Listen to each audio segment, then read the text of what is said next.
Hi, welcome once again. I promised doing the connection to the database, and then there you have it. So let me share my screen, then walk you through the aspect of the database. Okay, so I'm logging in now. Okay, all right, so this was where we left off when we did the logout.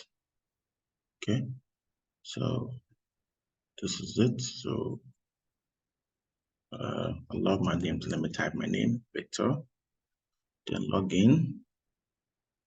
Okay, then it welcomes me.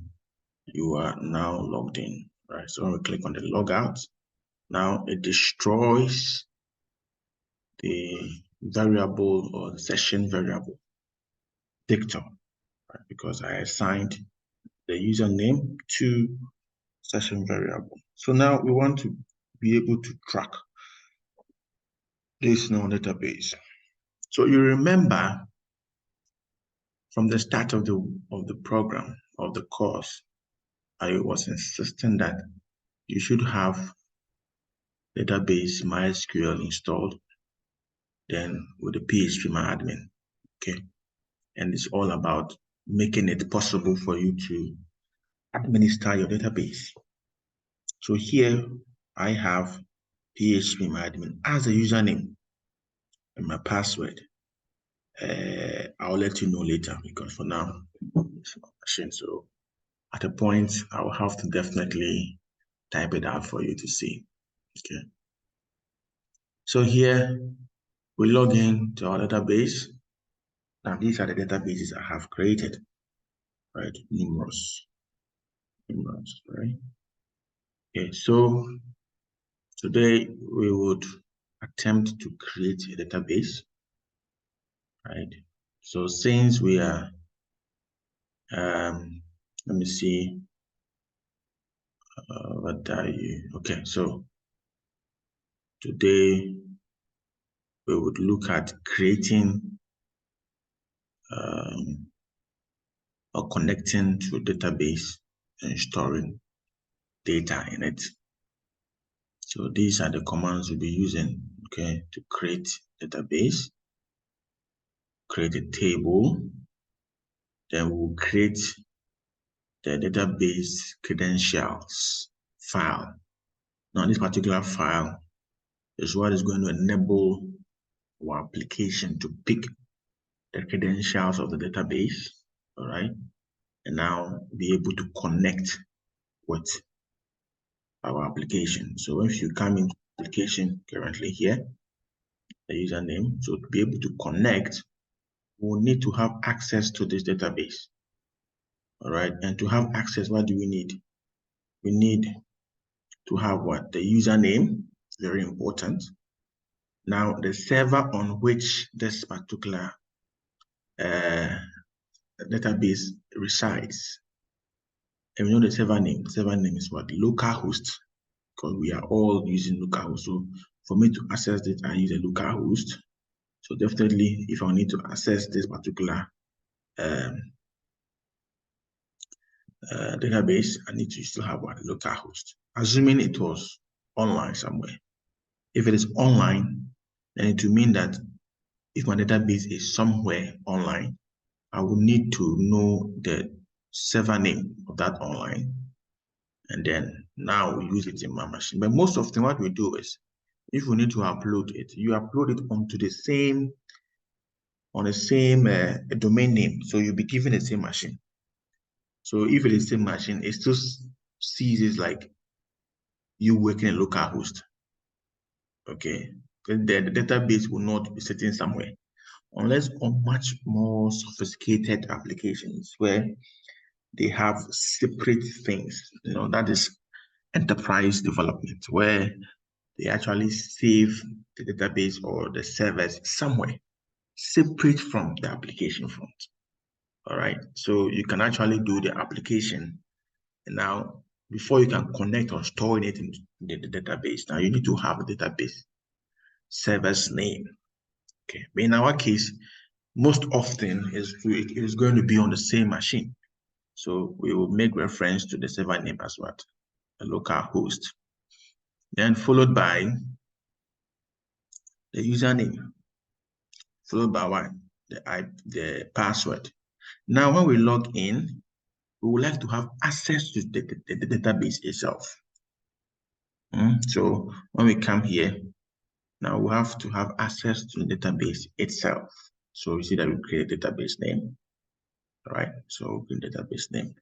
That's what we'll be able to do. Now, after creating the database, you need to create a table within the database. The database is just a container, right? So you need to create a table within it. Now, the table is what determines how large your database is. You can have just a simple application with just one table. But we can have a robust database with so many tables. But today, we just be doing a table. And in your exam, yes, it will just be one table. All right. As time goes on, when you have to do a particular big project, all right, then you have to create several tables to contain several things. Assuming you are creating a facility to store information of certain users, you have to create a users table. Departments, create departments table. You want to be able to maybe link from country to country, a country's table. All right. So the application you're developing will determine the number of tables you need to create. And now in the MySQL, there are certain functions you'll be needing. We'll be using the MySQL _connect. Okay. Why do we need this? You will need to connect to the database. And this is the function we use to connect to the database.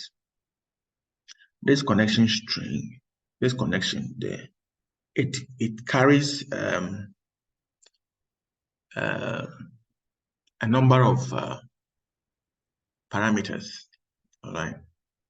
Parameter like the username I mentioned, parameter like the server name I mentioned, a parameter like the password, and then the database itself.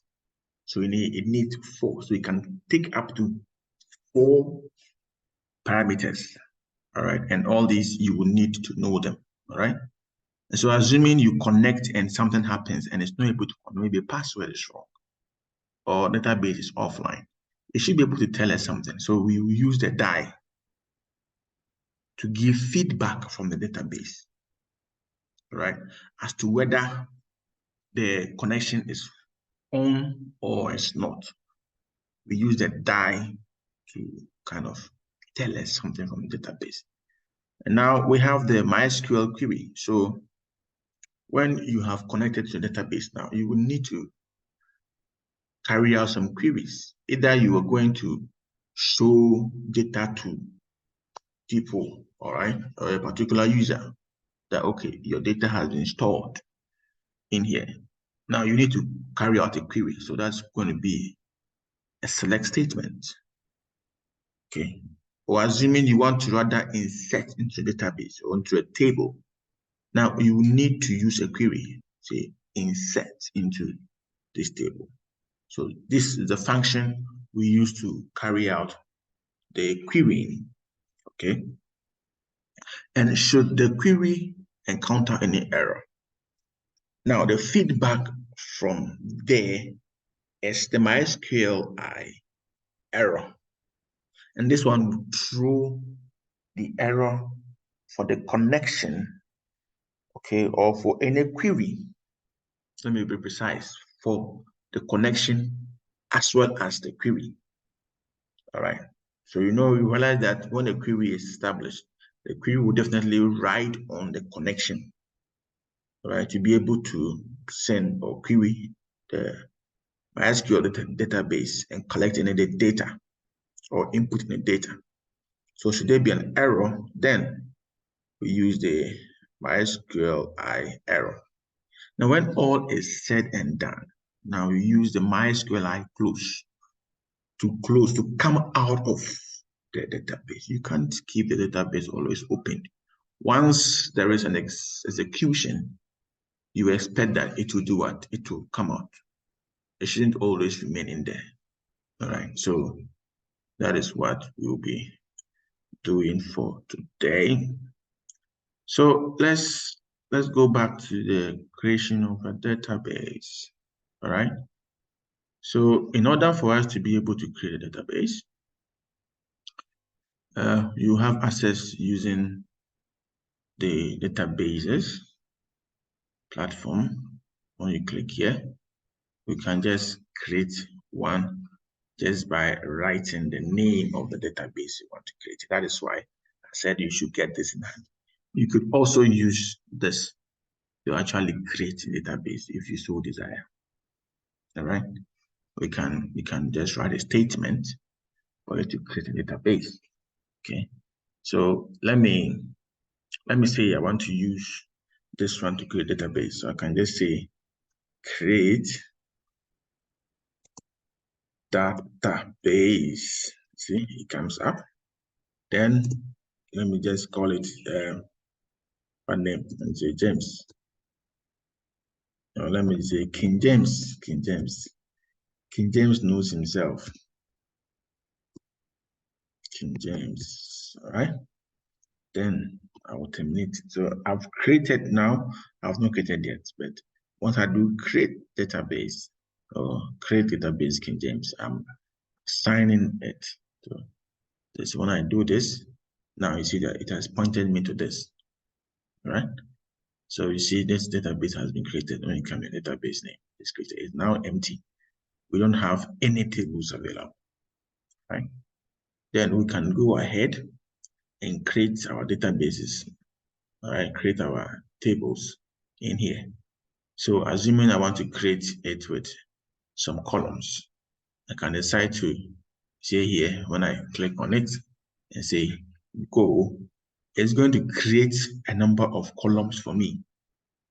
All right. So assuming I want to have a username, okay, I want to have the columns will be maybe an ID column where it will save or track the number of items that go in, then a username, okay, and a date stamp or a registration date. So assuming we want to do that. So these are, we can reduce this to 3, okay.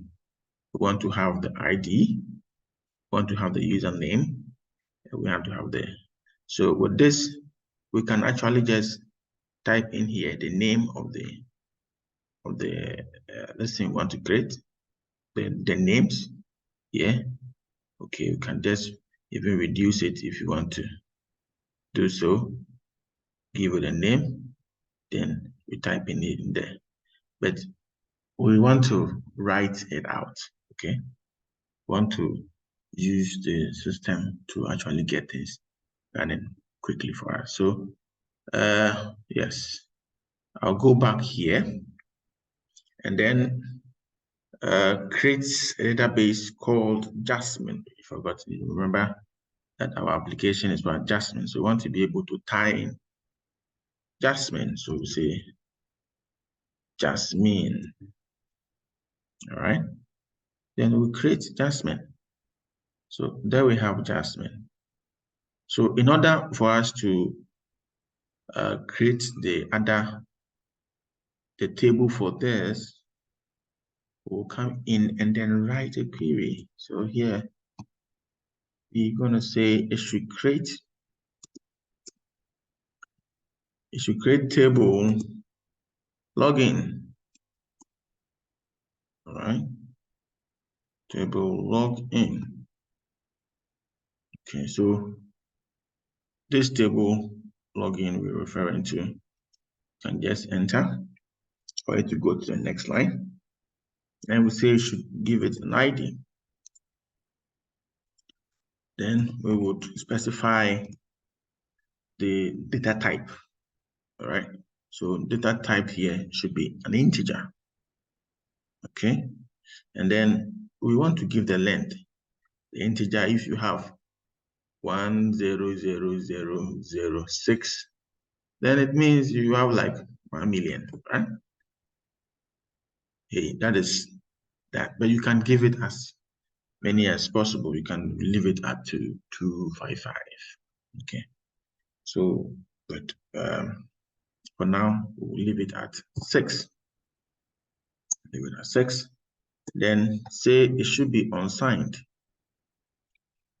Right? Should be, oh, sorry, what have I written? Should be unsigned, meaning that it should not be assigned to anything. Okay. And if it goes off, it goes off. Nobody should be able to take it up.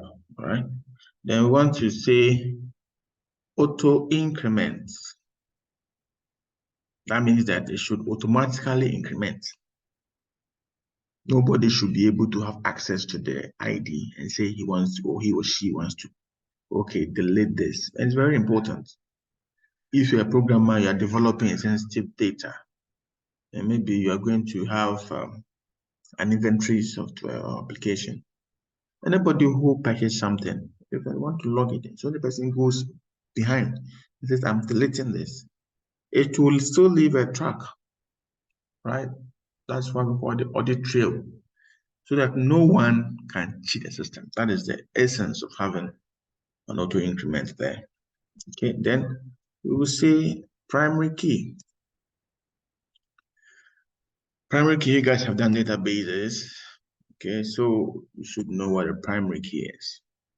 Primary key means that this is going to be the hold. It's not going to decide for the whole table. All right, without it, nothing is done.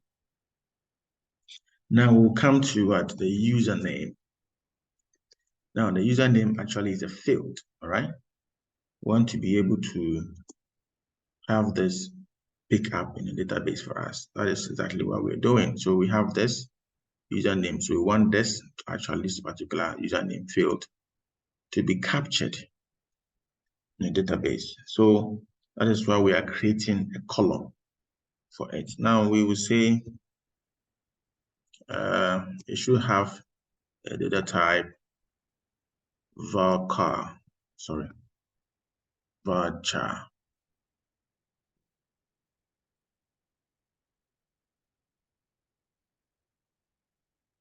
It's telling me closing bracket is expected. Yes, we're supposed to have done a closing bracket for this, but since we are not yet done, we'll keep on typing it out. So we'll come in here and indicate the length.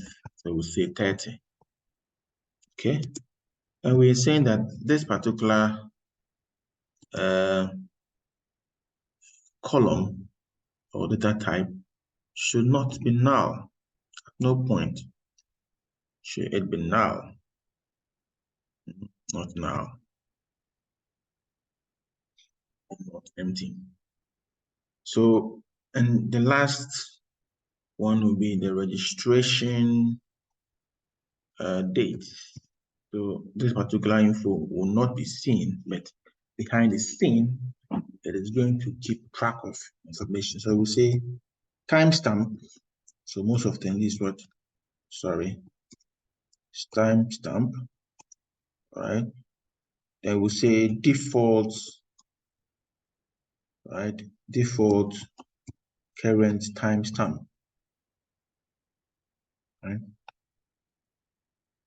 Default current timestamp. We will say updates.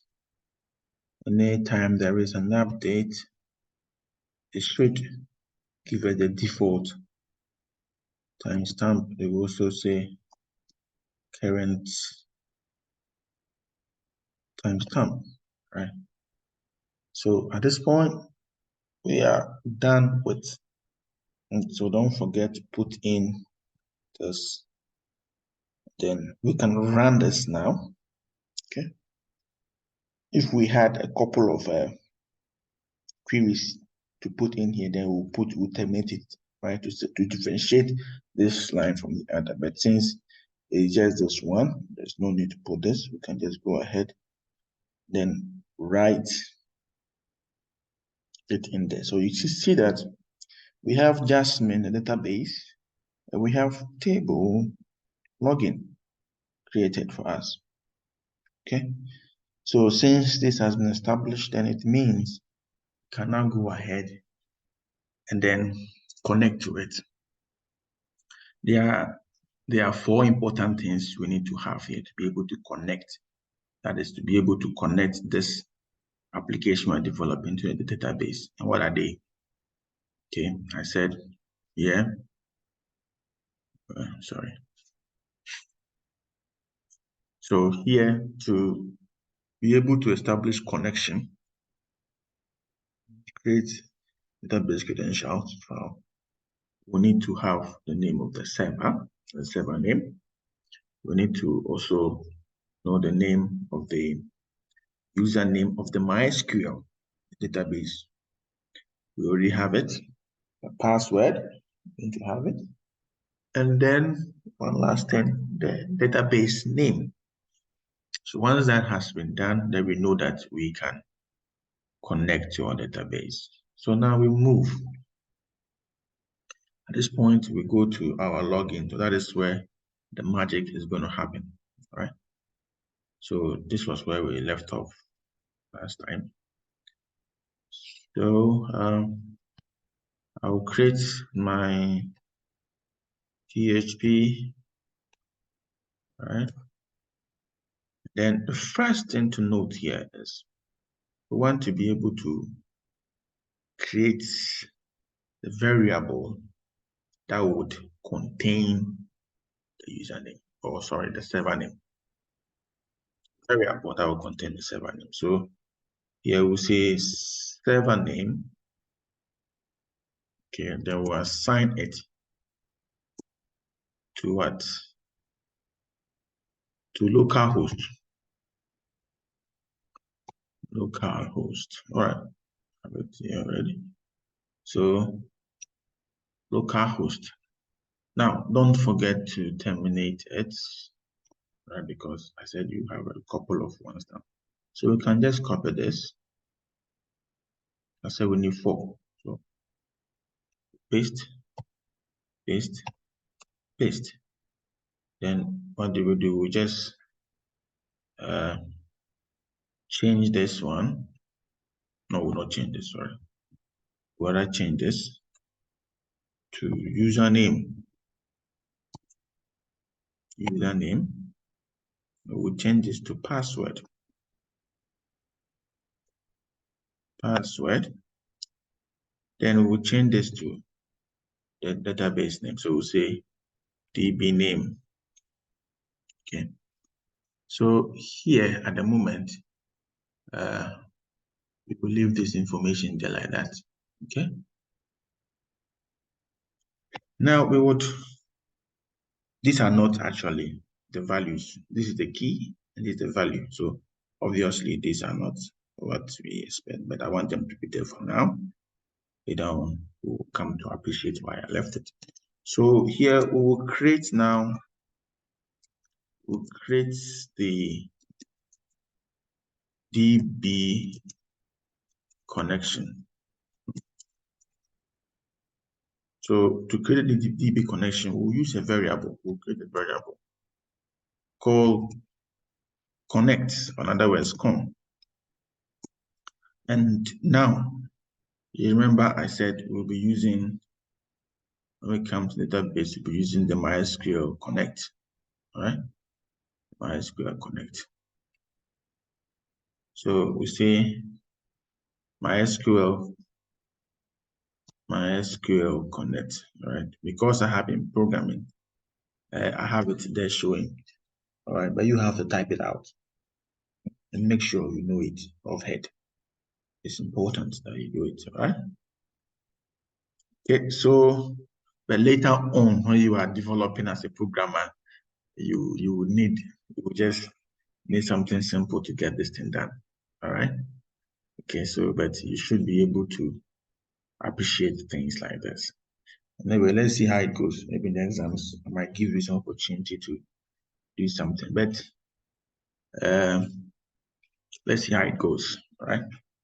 So here we would now create. I said this MySQL is able, MySQL Connect is able to take 4 parameters. So now these parameters will now copy them and bring them in here. Okay. So this first one comes in here, then followed by the next one, which is the username. Okay. Followed by the password.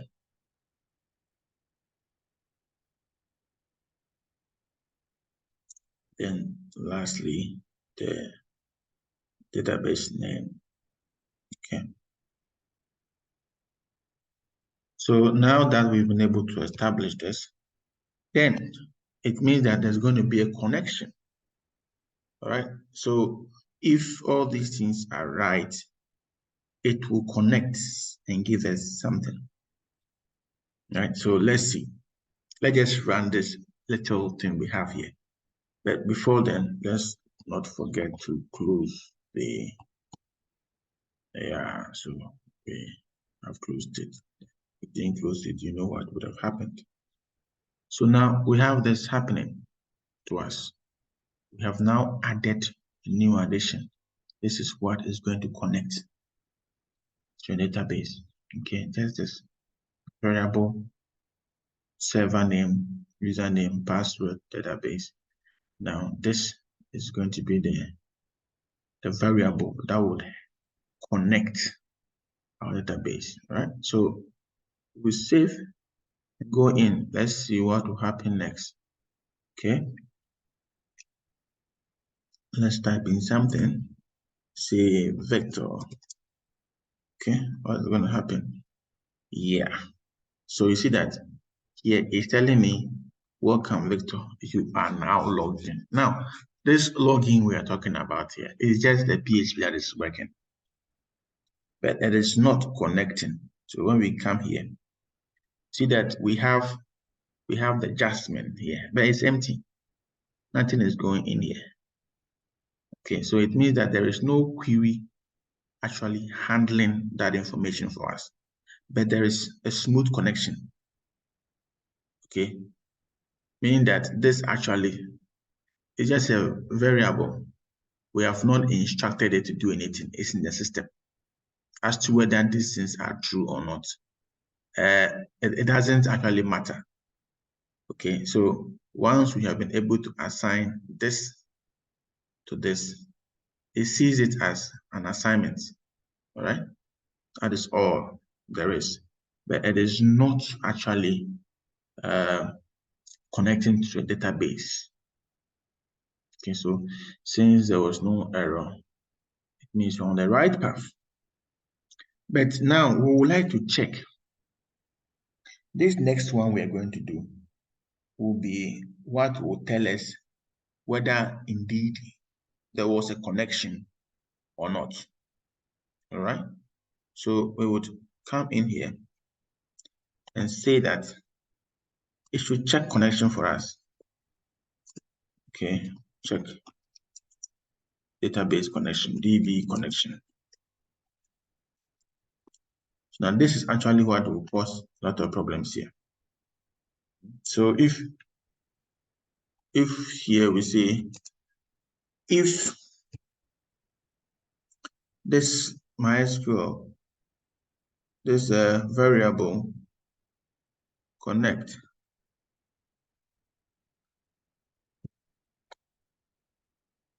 if this is not able to connect, so finally we have to put a sign here.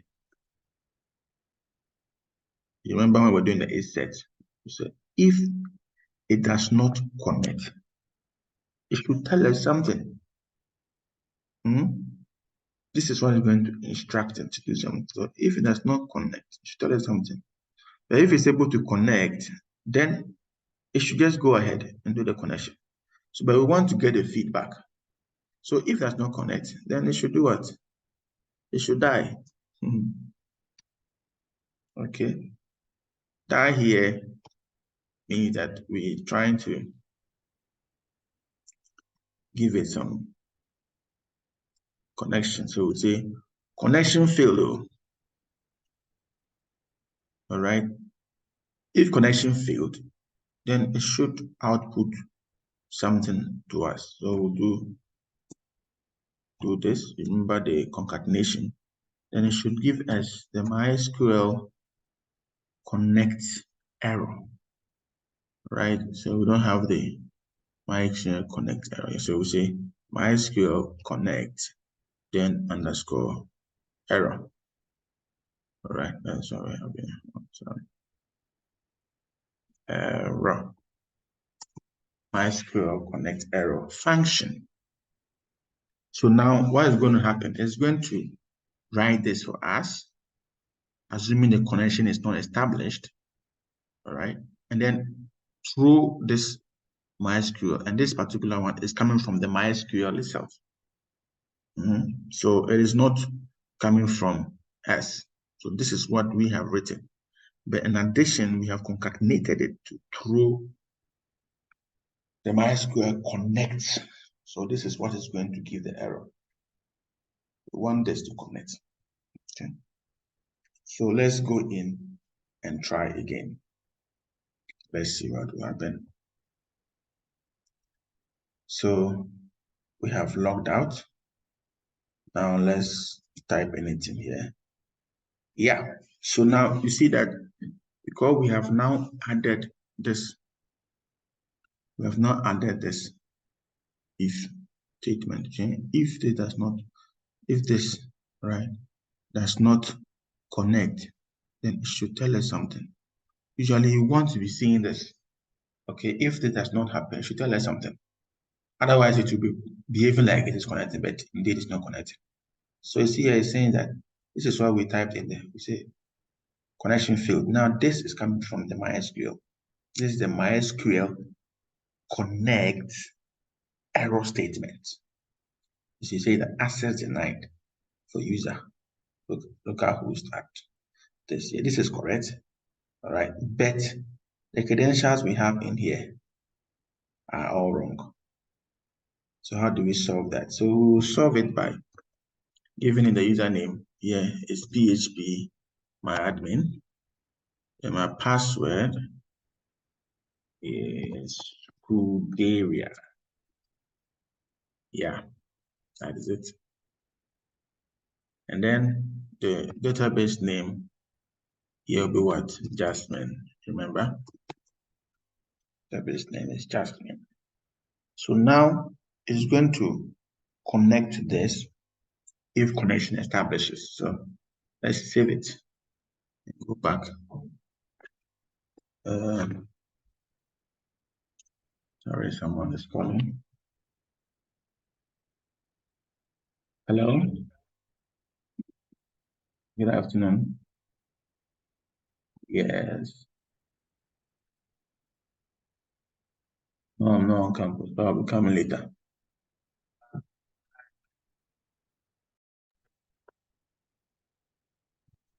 You know.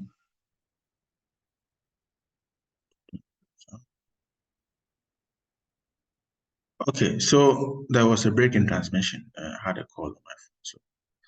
So this is, oh, come on.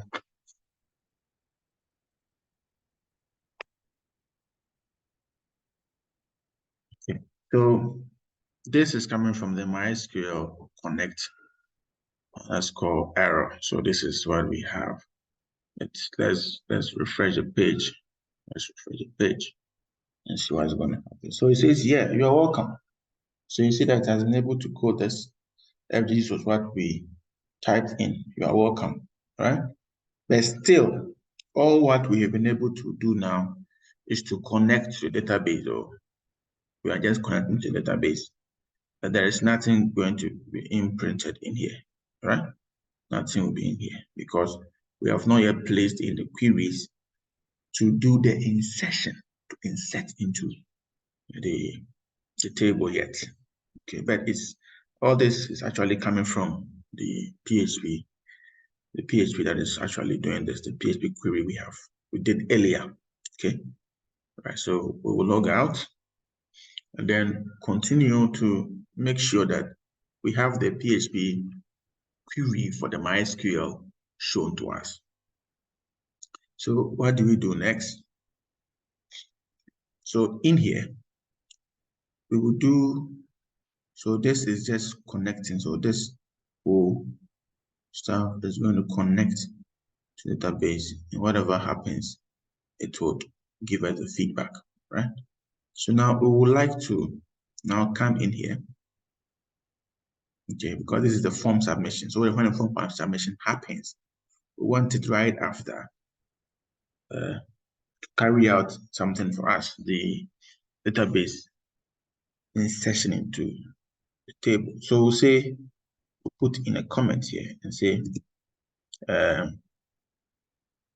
storage, let's just say storage into table.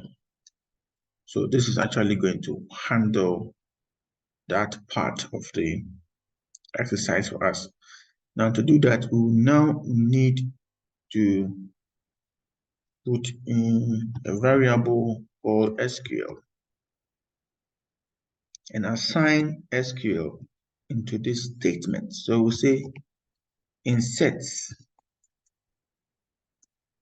into the login. So now the login table we created, you remember? Then we would type in what do we want to log in. So the field or the column we are expecting is this. We want to use this. Okay, so we can copy this. I know you can just type it there. So copy it and come and paste it in here. All right, because this is what exactly we want to get. So now we'll continue with what the values it should contain. All right, so the values here are going to be what? This. So the value is the variable, this variable, username. We've already assigned this to this. So we want this information about the session to be placed in the database. And to do that, watch carefully. You put in a quote, all right? And then put in this curly bracket,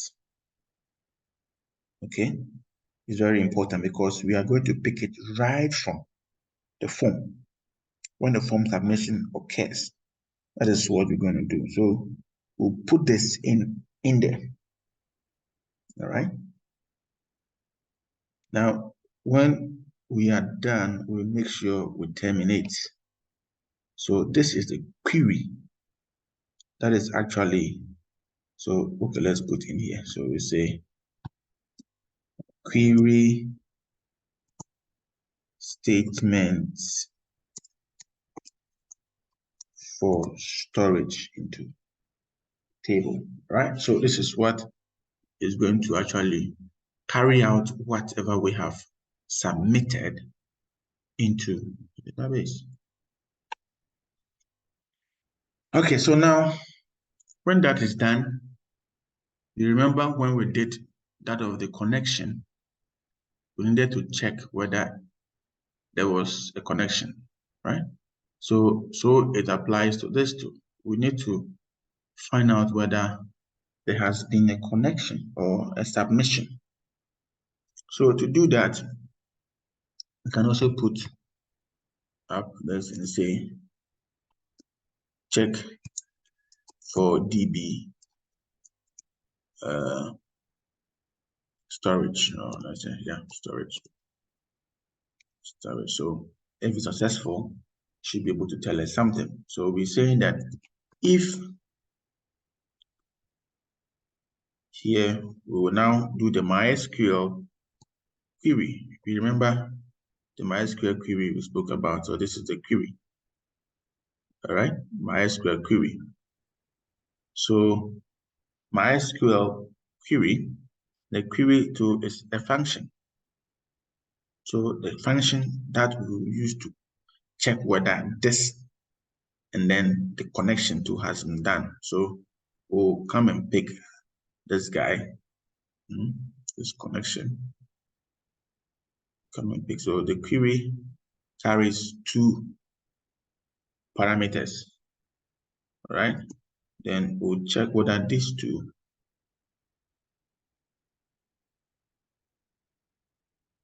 okay, so this two is what I'm referring to, whether they have actually been submitted. So has there been a connection and also what is query happening? Definitely both must happen at the same time, right? So we will come in here and say if there is a query happening, then it should echo. You know the usual thing about our echo statement now. So we'll say it should tell us. So this particular information is coming from the MySQL database. So new username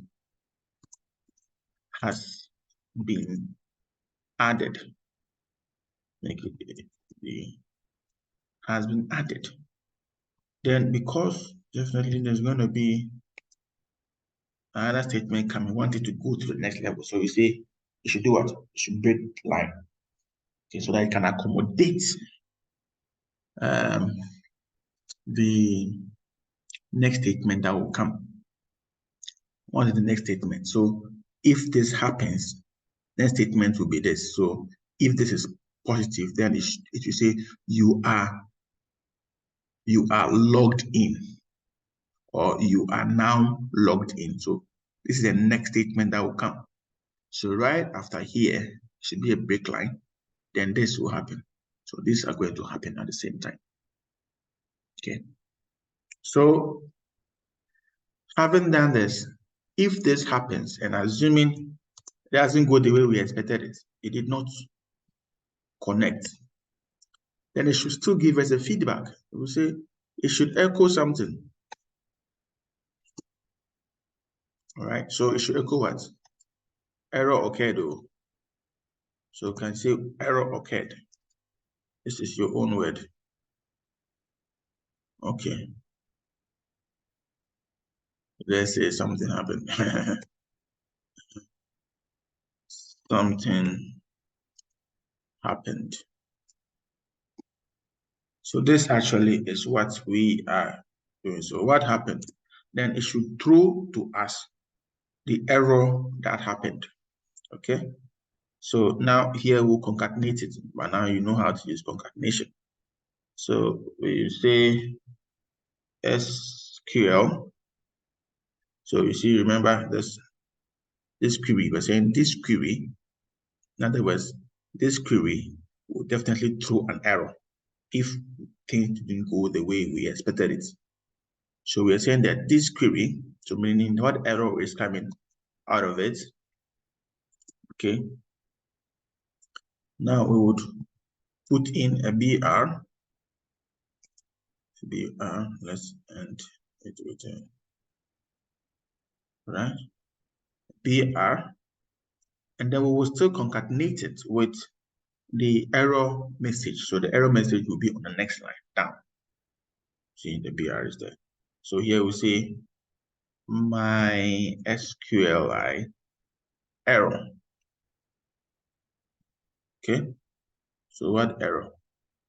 Then we'll refer to the connect. Right, so the connect is this. Then this one is what we are mentioning here. So this one and this one are the ones we will pass in there. Okay, so here, this and that. Okay, so we can now terminate it here. Right, so this is going to come out for us, plus this, then this one will then send it to the next line and will give us this particular information. All right, so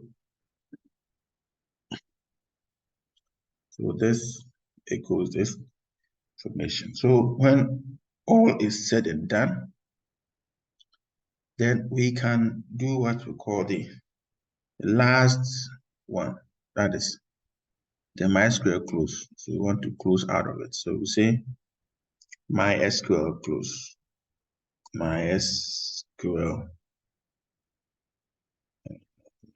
SQL underscore close SQL underscore close. So put in, what are we closing? We are closing the connection. This connection. Remember, that was the first thing we did. So the connection is this one. So once there has been a connection, this is it. So we take off. So that it should now end the connection for us. We don't want it to continue. There was an error. That's all. And we close it here. Okay. So now let's try our hands on it now. We've been able to establish this. Because this was very rule. So if this happens, right, it should be able to close it for us. So these are the things you just need. That's all. This is it. So from here to here, it's easy to memorize, right? So this you need to know by hand. This is what actually is going to do the querying into the database, right? And you should know it, right? So having done this, we will save and then go back and refresh our page. Okay, so now we'll come in here and type and say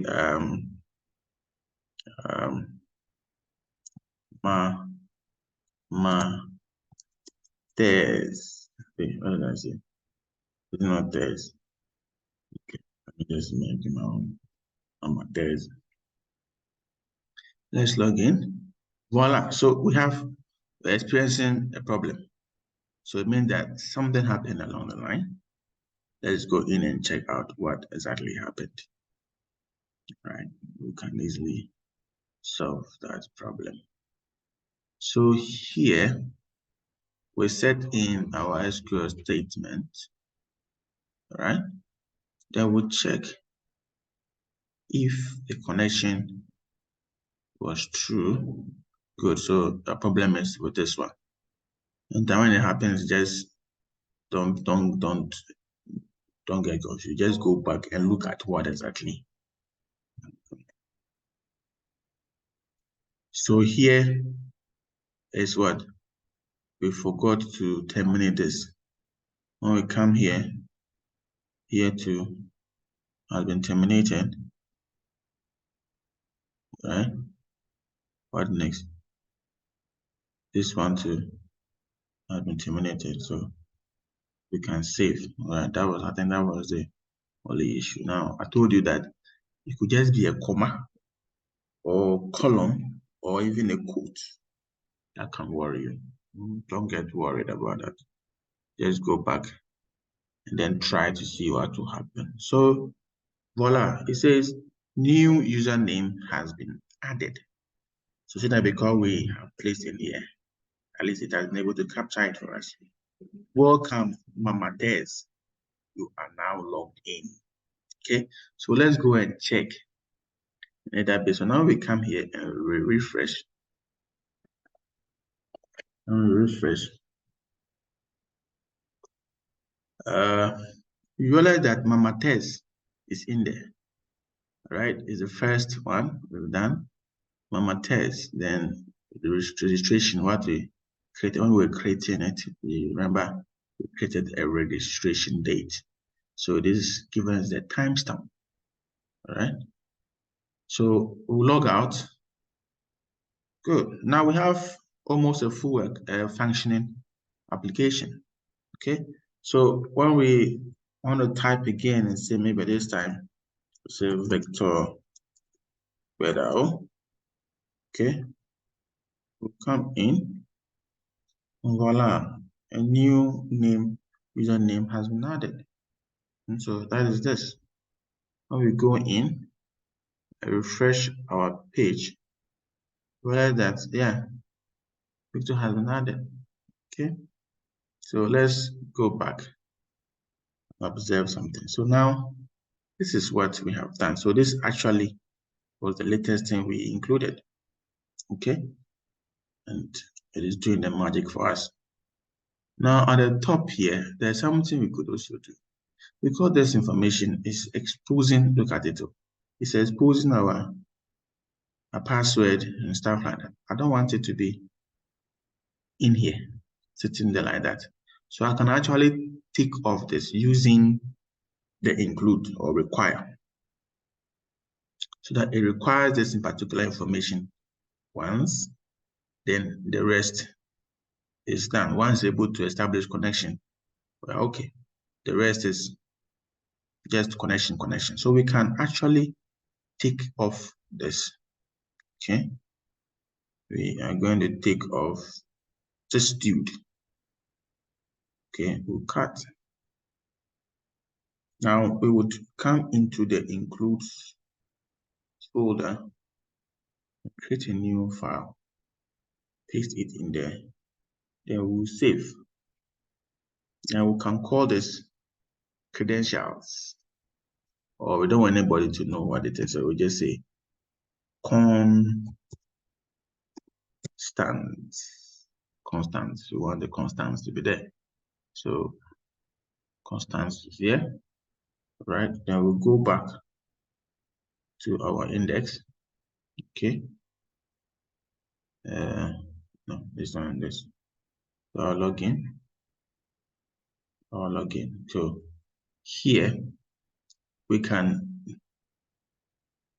copy this, then paste at the top here, and we'll call this require. We can say require once. Okay, require once. Should require once this particular file, which is what constants.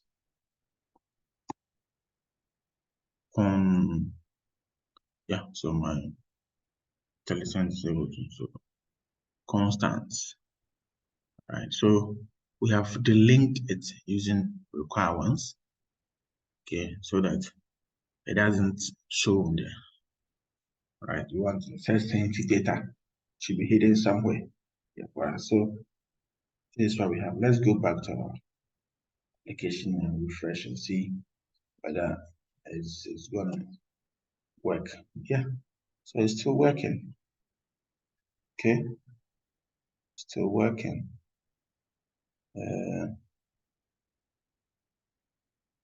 Let's log out. But I think it might increase something. It might increase once I did that. It's gonna. How is this? Reload. Okay. Let me go back. Where is my adjustment? So you see, because I did a reload, the query statement is there. It will still run it. It still contains that data. So what do? I will destroy it. See, when I log out, it hasn't saved anything again. So when I even refresh, it will not stop because I have destroyed whatever data is in there. Let's refresh the page here. Let's see. So you see that I'm refreshing, but it is not giving me additional. But assuming that is what I'm saying, that the moment you create a session, it kind of stores up that information. Anytime there's an entry, it goes into the database. Okay. So if right now I want to log in with a name called Gifty, then I log in. So right now, this Gifty is still there. All right. So when we come in here, we can see that Gifty will be the next that will show. But assuming I go back and then I do refresh this page again. Now, Gifty is still going to be added because there's a query statement. And then that once there is a submission, it should give this. Okay, so That is why I'm saying that until we have logged out, it's still going to hold onto this variable. So if you want it to go off, once you click on that, it goes away. So mean that no matter how much you refresh, all right, it's not going to input anything again onto this. So you see that that's all. That's now I'm refreshing. So we can see that it's not giving us additional submissions. Okay. So that is that for now. If you have any questions, you can ask me when we meet in class. If not, call it a day. Thank you so much, all right, for staying tuned with me. Okay, I wish you all the best. Bye. I'm going to stop sharing.